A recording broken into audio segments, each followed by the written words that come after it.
여러분 안녕하십니까? 1월 3일 JCN 모닝뉴스입니다. 울산시가 올해 1조 원에 육박하는 보통 교부세를 확보하는 데 성공했습니다. 교부세 확보를 위해 지자체와 정치권이 전방위적으로 활동했고 울산시에 유리한 산정지표 제도 개선이 반영된 것이 주요 원인으로 꼽히고 있습니다. 민선 8기 사업들의 원활한 추진이 가능할 전망입니다. 김영환 기자의 보도입니다. 울산시가 올해 보통교부세로 9,960억 원을 확보했습니다. 1년 전보다 3,860억 원, 63.3% 증가했습니다. 민선 8기 광역단체 가운데 최고 증가율을 기록했습니다. 울산의 보통교부세는 2018년 3천억 원대에 처음 진입한 이후 2020년에 4천억 원대에 진입했고 지난해 6천억 원으로 완만한 상승세를 보이다 올해 1조 원 규모로 급등했습니다. 김두겸 시장과 지역 국회의원들이 정부의 증액을 강력히 촉구한 결과입니다. 또 산업단지 수요 측정 단위의 산업경제비를 추가하고 각종 재정사업 발굴 등으로 재정 수요를 증가시킨 것이 결정적인 역할을 한 것으로 전해졌습니다. 분명한 산정 기준을 달리했다. 그래서 그 결과가 이렇게 예산을 많이 확보했다는 말씀을 드리는데 보통교부세는 용도가 정해져 있는 국고 보조금과 달리 지자체가 자율적으로 사용할 수 있습니다. 김 시장은 부채 비율을 낮춰 건전재정을 유지하는 데 활용하고 선택적 복지 확대에 직간접적으로 지원하겠다고 밝혔습니다. 생산직 복지 쪽으로 예산을 투입할 것이고 그 이외에 울산이 펼치고 싶은 여러 가지 울산만이 갖고 있는 정책들이 있을 것입니다. 거기에 이 예산이 골고루 쓰임이 있도록 저희들 계획을 한번 짜보겠습니다. 특히 민선 8기 중점 사업들의 과감하고 신속한 추진에 보통교부세를 투입하겠다는 방침입니다. JCN 뉴스 김영환입니다. 국민의힘 당권 주자인 울산 출신의 김기현 국회의원을 향한 지지도가 가파른 속도로 상승하고 있는 것으로 나타났습니다. 뉴데일리와 NGO 저널이 여론조사 업체인 한국여론평판연구소에 의뢰한 당대표 적합도 여론조사에서 나경원 전 의원이 28%로 1위를 차지했고 김기현 의원과 유승민 전 의원이 18%로 공동 2위를 차지했습니다. 김 의원은 최근 김장연대가 부각되고 대통령과의 만찬 사실이 알려지면서 지지율이 오른 것으로 분석되고 있습니다. 이번 여론조사는 전국 18세 이상 남녀 1,100명을 대상으로 조사됐으며 표본 오차는 95% 신뢰 수준에서 플러스 마이너스 3.1%포인트이며 중앙선거 여론조사 심의위원회 홈페이지를 참조하면 됩니다. 울산시와 5개 구군이 어제 일제히 시무식을 갖고 개묘년 새해 업무에 돌입했습니다. 김두겸 울산시장은 올해가 민선 8기의 본격적인 시작의 해라며 기업의 울산 투자 유치와 일자리 창출에 속도를 내겠다고 밝혔습니다. 특히 정부로부터 올 상반기에 개발 제한구역 해제와 관련된 제도 개선안을 마련한다는 약속을 받았다며 원만하게 해결되면 산업단지 조성과 신도시 건설 등 획기적인 변화가 예상된다고 강조했습니다.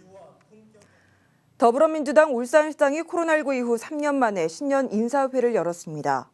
어제 신년 인사회에서 이선호 울산시당 위원장은 지방선거 참패로 혹독한 겨울을 맞고 있지만 민주당을 지지하고 응원하는 시민의 뜻과 함께 다시 일어설 수 있는 가능성을 확인하게 됐다며 당원들과 합심해서 시민 속으로 들어가겠다고 밝혔습니다. 더불어민주당 울산시장은 4월 보궐선거와 내년 총선 승리를 위해 효율적인 정책 발굴과 체계적인 조직 정비에 돌입할 계획입니다. 울산시가 민선 8기 임기 내에 일자리 28만 7천 개를 창출하겠다는 전망을 내놨습니다. 울산시는 올해 일자리 6만 5천여 개를 시작으로 4년간 연평균 7만여 개의 일자리를 창출해 2016년까지 28만 7천여 개의 일자리를 만들겠다고 밝혔습니다. 이를 위해 탄소 중립 등 경제와 산업 패러다임 전환에 선제적으로 대응하고 민간 투자 활성화, 공공 서비스 연계와 정주 기반 개선에 적극 나설 방침입니다. 올해부터 영아수당이 부모급여로 개편되고 만 1세 이하의 아동을 키우는 모든 부모에게 부모급여가 지급됩니다. 직업이나 소득, 재산과 상관없이 만 0세 아동을 키우는 부모에게는 월 70만 원, 만 1세 아동을 키우는 부모에게는 월 35만 원이 지급됩니다. 어린이집 이용 시 보육료의 지원 금액을 차감하고 지급됩니다. 부모 급여 신청은 관할 읍면동 행정복지센터에서 출생신고와 함께 신청할 수 있습니다. 올해부터 취약계층 아동에 대한 복지가 대폭 개선됩니다. 만 18세 미만 가정 위탁 보호 아동에 지급되는 양육 보조금이 기존 월 30만 원에서 42만 원으로 인상되고 보호 아동 학습 보조비도 2만 원 인상됩니다. 만 18세 이상 자립수당은 5만 원 인상되고 자립준비 청년의 학습 보조를 위한 사례관리비는 10만 원 오릅니다. 결식 우려 아동에 대한 급식 단가가 한 끼에 7천 원에서 8천 원으로 인상되고 아동복지시설도 대폭 확충될 예정입니다. 울산의 택시 기본요금이 1일자로 700원 인상돼 4천 원으로 올랐는데요. 이에 따라 택시마다 미터기의 교체 작업도 이뤄지고 있습니다. 그런데 택시 미터기 교체 비용을 조합에서 카드 결제는 안 되고 현금으로만 받아서 기사들이 불만을 토로하고 있습니다. 심은홍 기자가 취재했습니다. 울산 체육공원 전망대 주차장에 택시 수백 대가 한데에 모였습니다.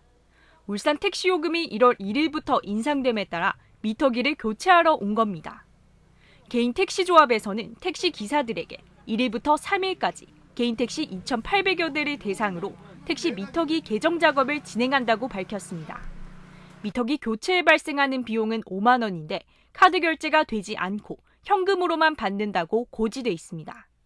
우리 택시 요금만 카드로 결제가 되지 않습니까? 근데 굳이 이것만 현찰로 해야 된다는 게 납득이 안 되는 거죠, 납득이. 공문 어디에도 비용에 관한 회계 처리와 업체에 대한 설명이 없어 택시 기사들의 공분을 사고 있습니다. 개인 택시 조합에서는 전국 각지에서 미터기 교체 기술자들이 개인적으로 모여 카드 결제를 할 수 없으며 개정 수리 비용에는 프로그램 비용과 인건비가 포함돼 있다고 전했습니다. 이 매달기에서 프로그램 개정 프로그램 주는데 대당 2만 원씩을 받아가고 3만 원이 이제 실제 작업 비용으로 계산을 했는데요. 택시 조합에서는 업체 선정과 비용 부담 등을 모두 조합 측에서 진행한다며 시의 도움도 절실하다고 말합니다. 여기에 대한 비용 자체를 우리가 전부 다 부담해야 되는 거예요. 이 개정 비용 자체도 10원짜리 하나 부담을 안 해주는 거예요. 현금으로만 받는 개정 비용은 모두 1억 4천여만 원. 택시 기사들에게 선정한 업체와 회계 내용에 대한 명확한 전후 고지를 통해 투명하게 공개할 필요가 있어 보입니다. JCN 뉴스 심은홍입니다. 부산지방고용노동청은 설 명절을 앞두고 어제부터 오는 20일까지 3주간을 체불 예방 청산 집중지도 기간으로 정하고 근로감독관 비상근무와 함께 체불 청산 기동반을 가동합니다.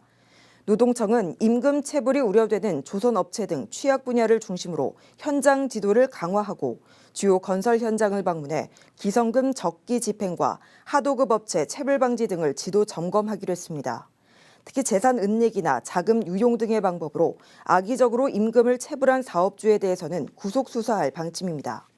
이와 함께 체불 청산 사업주에 대한 지원과 체불 근로자 생계비 융자도 실시하기로 했습니다. 울산 소방본부가 설 명절을 앞두고 2주간 화재 예방 대책을 추진합니다. 소방본부는 백화점과 대형마트 등의 판매시설과 운수시설 등 58곳을 대상으로 소방안전 저해 행위를 집중 단속하고 비상구 폐쇄와 피난통로 장애물 적치 등을 확인할 방침입니다. 울산에서는 최근 3년간 설 연휴 기간에 34건의 화재가 발생해 1명이 숨졌으며 2010년 6건, 2011년 11건, 지난해 17건으로 화재가 증가하고 있는 것으로 나타났습니다. 이호영 신임 울산경찰청장이 집단 이기주의에 따른 불법 행위에 대해 엄정 대응하겠다고 말했습니다. 이호영 울산경찰청장은 어제 출입 기자들과 만난 자리에서 노조의 단체 행동 등 헌법상의 보장권 권리에 대해서는 보호하되 노노 갈등 등 집단 이기주의에 따른 불법 행위는 엄정 대응하겠다고 말했습니다. 또 시행 2년차를 맞은 현행 자치경찰제는 제도 운영상에 미흡한 점이 있어 보완이 필요해 보인다며 시민이 바라는 치안 등을 적극적으로 행정에 반영해야 한다고 덧붙였습니다. 최성보 울산시 교육청 부교육감이 어제 취임했습니다. 최부 교육감은 어려운 시기에 교육감 권한 대행을 맡게 돼 무거운 책임감을 느끼지만 직원들과 함께 울산교육의 희망을 키워나가겠다고 밝혔습니다. 특히 올해 울산교육이 미래교육의 중심이 되고 공교육의 표준이 될 수 있도록 한 걸음 더 나아가겠다며 촘촘한 기초학력 안전망을 지원하는 학생 성장 맞춤형 교육에 힘을 기울이겠다고 강조했습니다. 국내힘 이채익 국회의원이 직능인들의 경제활동에 대한 실질적인 지원 내용을 담은 직능인 경제활동 지원에 관한 법률 일부 개정 법률안을 대표 발의했습니다. 이 법률안에는 국가와 지자체가 직능인과 직능단체의 경제활동을 촉진하기 위한 정책을 수립해 시행하고 행정적, 재정적으로 지원 방안을 마련하는 내용이 담겨 있습니다. 이채익 의원은 직능인의 경제적 지위 향상과 국민 경제 발전에 이바지하도록 하려는 것이 입법 취지라고 밝혔습니다. 울산시 차량 등록 사업소에는 새해 첫 영업일인 어제 차량과 민원인들로 크게 북적였습니다. 차량 연식을 1년이라도 늦게 등록하기 위해서인데요. 과태료를 물면서까지 해를 넘겨 등록하는 사례도 많습니다. 박영훈 기자의 보도입니다. 울산 북부에 위치한 차량 등록 사업소입니다. 새해 오전부터 차량 신규 등록 민원인들로 북적입니다. 직원들은 밀려드는 민원을 처리하느라 바쁜 모습입니다. 2023년식 차량 등록을 위해 새해 아침부터 이렇게 임시번호판을 떼는 신규 등록 차량들이 차량 등록 사업소로 몰려들었습니다. 연초에 차량 등록 민원이 폭증하는 이유는 바로 차량 연식 때문입니다. 출고일이 아니라 등록일을 기준으로 차량 연식이 정해지기 때문입니다.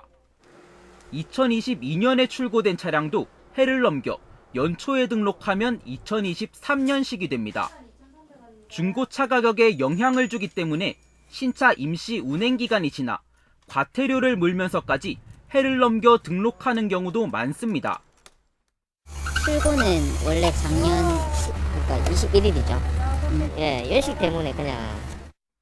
평일 기준 차량 신규 등록 민원 건수는 150여 건이지만 해마다 1월 2일에는 400여 건에 이릅니다. 연초 신규 차량 민원이 폭증하여 민원 불편을 해소하기 위해서 2일간 전 직원이 30분 조기 출근하고 사업소 내 금융기관 업무시간 또 6시 30분까지 연장하여 시민들이 신규 차량 등록에 불편이 없도록 만반의 준비를 하였습니다. 신차 출고 지연과 높아진 자동차 할부 금리 등으로 차량 소비 심리가 위축됐지만 연초에 차량 신규 등록이 몰리는 현상은 여전합니다. JCN 뉴스 박영훈입니다. 유니스트 화학과 김지연 대학원생과 울산과학고 3학년 백정빈, 남목고 3학년 정윤서 학생 등 3명이 교육부와 한국장학재단이 주관하는 2022 대한민국 인재상을 받았습니다. 김지연 씨는 금속 유기 물질이라는 다공성 소재를 개발하고 있으며 국제학술지에 논문을 게재하며 연구 역량을 키우고 있습니다.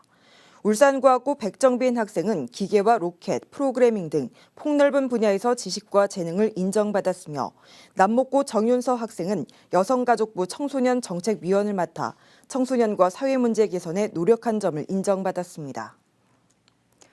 남구청은 대한주택관리사협회가 찾아낸 복지 사각지대에 있는 2가구에 대해 긴급 지원했다고 밝혔습니다. 협회 회원들을 통해 찾아낸 이들은 월세를 체납하고 있는 위기가구로 남구청은 이 2가구원들의 실직 상태 등을 확인해 긴급 생계비와 기초주거급여를 받을 수 있도록 지원했습니다. 남구청은 현재 14개 유관기관과 협약을 맺고 복지 사각지대 가구를 발굴하고 있으며 이들 기관들을 대상으로 정기적인 교육과 복지 정보 등을 제공하고 있습니다. 울주군이 30억 원을 들여 관내 공동주택 지원 사업을 시행합니다. 지원 대상은 사용 승인 후 5년이 경과된 공동주택 591단지 52,750세대로 공동주택단지 내 공용시설 설치와 보수, 교체 등을 지원합니다. 울주군은 이달 말까지 신청을 받은 후 공동주택 지원심사위원회를 통해 사업 대상을 선정한 뒤에 7월 중 공사를 시작할 계획입니다. JCN 모닝뉴스를 마칩니다. 함께해 주신 여러분 고맙습니다.